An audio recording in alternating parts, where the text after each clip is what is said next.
The concepts of the id, ego, and superego are foundational to Sigmund Freud's psychoanalytic theory of personality.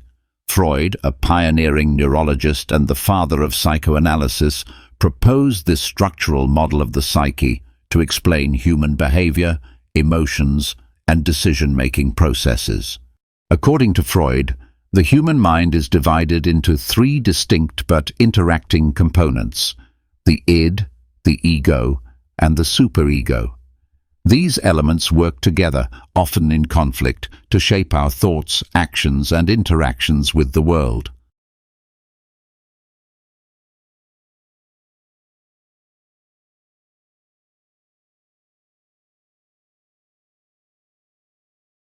The id is the most primitive and instinctual part of the psyche, present from birth. It operates on the pleasure principle, seeking immediate gratification of basic needs, desires, and impulses without regard for consequences, morality, or social norms. The id is entirely unconscious, meaning we are not aware of its workings, yet it drives our most fundamental urges, such as hunger, thirst, sex, and aggression. Key traits: impulsive, irrational, selfish, and pleasure-seeking. Origin: present at birth, rooted in biological needs. Function: pushes for instant satisfaction, ignoring reality or ethics. How the id works. The id demands immediate fulfillment of desires. For example, a newborn baby cries when hungry, tired, or uncomfortable, oblivious to the time of day or the needs of others. This raw, unfiltered drive persists into adulthood, influencing behaviors in subtle ways. The id doesn't consider long-term consequences or societal rules. It simply wants what it wants, now. Example of the id in action. Imagine a person, Alex, at a party. Alex sees a plate of delicious, freshly baked cookies and feels an intense urge to eat all of them. This impulse comes from the id, which craves the pleasure of the taste and the satisfaction of hunger without considering manners, health, or the fact that others might want some cookies too. If unchecked, the id might push Alex to grab the entire plate and devour it, ignoring social norms or potential embarrassment.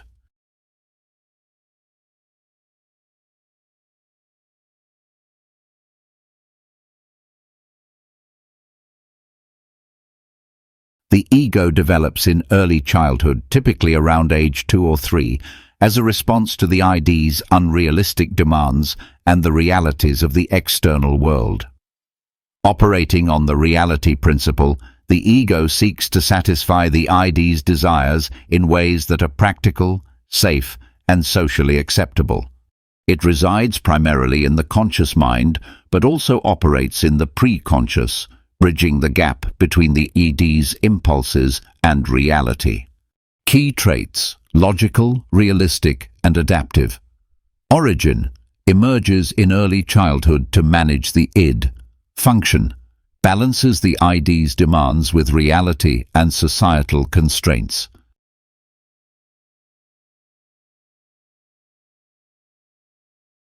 The ego acts as a mediator, finding realistic ways to fulfill the id's needs while avoiding negative consequences. It uses reasoning, planning, and delayed gratification to navigate the world. For instance, while the id might demand food immediately, the ego decides to wait until a meal is prepared or a restaurant is available, ensuring the need is met appropriately.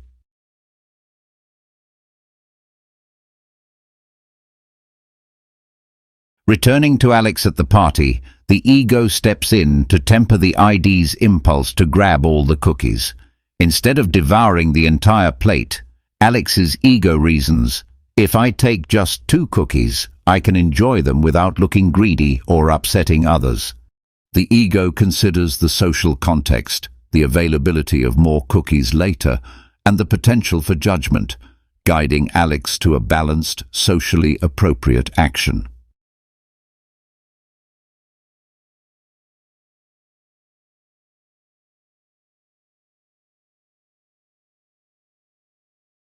The superego emerges around age 5, shaped by parental guidance, societal norms, and cultural values. It operates as the moral component of the psyche, striving for perfection and adherence to ethical standards. The superego is divided into two parts: the conscience, which punishes misbehavior with guilt, and the ego ideal, which rewards good behavior with pride and self-esteem. It exists across the conscious, preconscious, and unconscious levels. Key traits: moral, judgmental, and idealistic. Origin: develops in childhood through socialization. Function: enforces moral standards, often clashing with the id.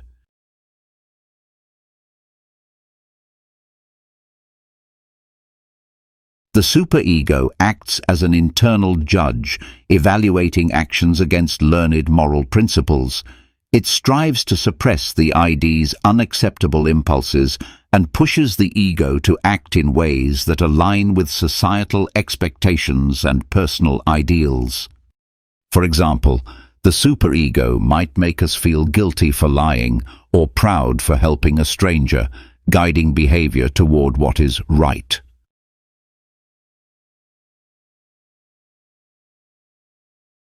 Back at the party, Alex's superego kicks in, reminding them of lessons from childhood. Sharing is good, and greed is wrong.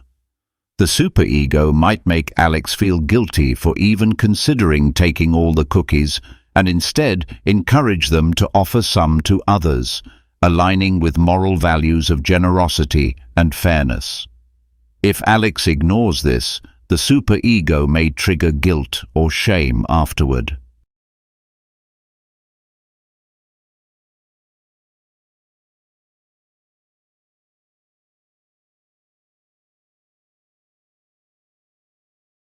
The id, ego, and superego are in constant interaction, often conflicting as they pursue different goals.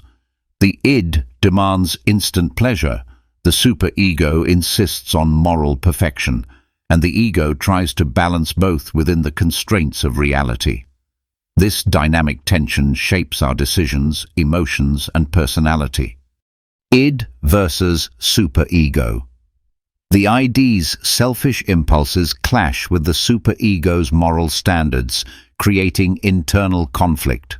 For example, the id might urge someone to cheat on a test for a good grade, while the superego condemns it as dishonest. Ego's role. The ego mediates, finding compromises. In the cheating scenario, the ego might decide to study harder instead, satisfying the id's desire for success and the superego's demand for honesty.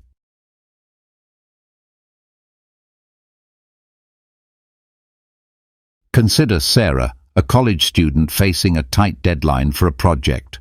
Her id screams, "Skip the work and go to the movies, it's more fun." Her superego counters, "No, you must finish the project perfectly. Slacking is lazy and wrong."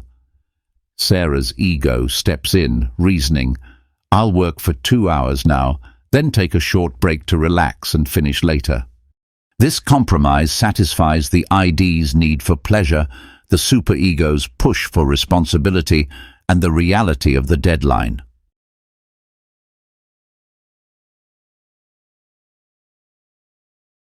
Childhood. In infancy, the id dominates, as babies act purely on instinct. The ego begins to form in toddlerhood, as children learn to delay gratification, e.g., waiting for a snack. The superego emerges during the phallic stage, ages 3 to 6, as parents and society instill rules, values, and morals. For example, a child learns not to hit others because it's wrong, shaped by parental discipline and the superego's growth. Adolescence. Teen years bring heightened conflict. The id surges with hormonal changes, driving impulses like risk-taking or sexual desire. The superego, now influenced by peers and culture, may impose strict ideals, e.g., body image standards. The ego struggles to balance these, leading to typical teen behaviors like rebellion, id-driven, or overachievement, superego-driven. For instance, a teen might sneak out to a party, ID, feel guilty afterward, superego, and plan better time management, ego. Adulthood. In adulthood, the ego ideally strengthens, balancing the id and superego more effectively. However, stress, trauma, or unmet needs can tip the scales. An adult might overspend on luxury items, ID, feel shame for neglecting bills, superego, and then create a budget, ego. Maturity often reflects a stronger ego, but the three components continue to interact lifelong.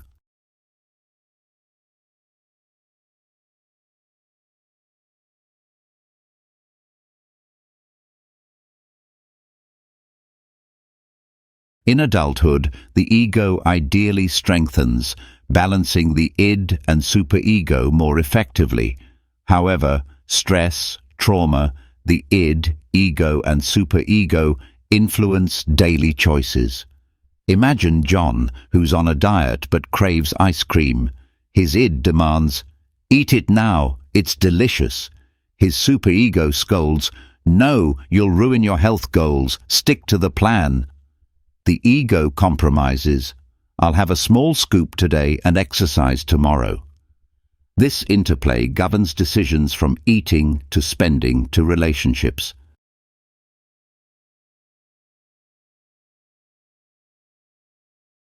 Freud believed that imbalances among the three components contribute to psychological issues. If the id dominates, a person might act impulsively, leading to risky behaviors or addiction. An overactive superego can cause excessive guilt, anxiety, or perfectionism. A weak ego might fail to mediate, resulting in inner conflict or neurosis. Therapists use psychoanalysis to explore these dynamics, helping patients strengthen the ego to achieve balance.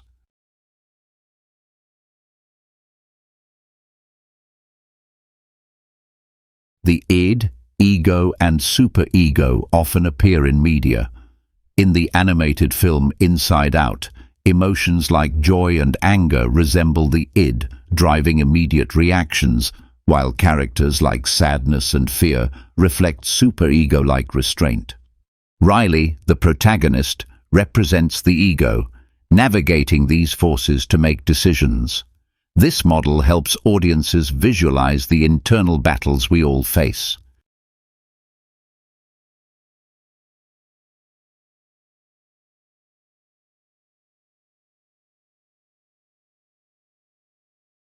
Emma, a manager, discovers a co-worker, Tom, has made a costly mistake.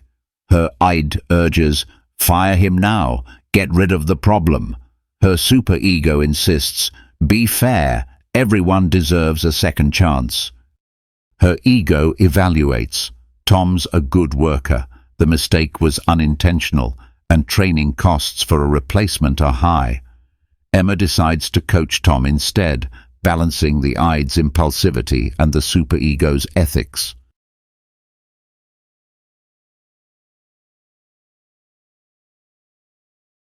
While driving, Mike is cut off by another car. His id rages, "Chase them down and yell." His superego warns, "Calm down, anger is wrong and dangerous." The ego reasons, "It's not worth a crash or a fight. I'll take a deep breath and let it go." Here the ego prevents an id-driven outburst and aligns with the superego's call for control.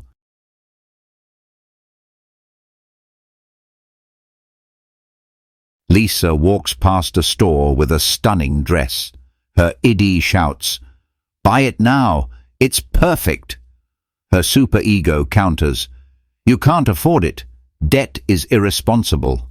The ego checks her budget, sees she can save for it in 2 weeks, and decides to wait.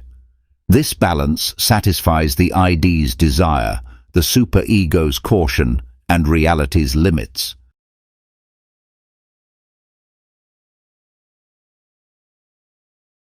While influential, Freud's theory faces criticism.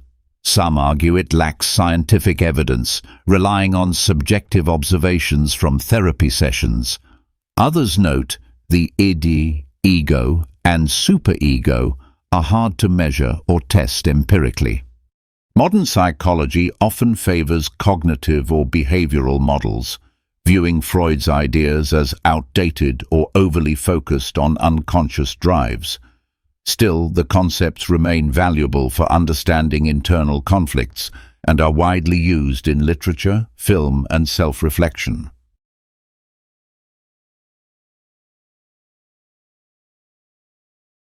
The id, ego, and superego form a compelling framework for understanding human behavior. The id drives our primal urges, the ego navigates reality, and the superego upholds moral standards. Their constant interaction shapes our decisions, emotions, and personality, from childhood tantrums to adult dilemmas. Through examples like Alex at the party, Sarah's deadline, and everyday scenarios, we see how these forces clash and compromise. Though not without critique, Freud's model offers a timeless lens for exploring the complexities of the human psyche, illuminating why we act, feel, and think the way we do.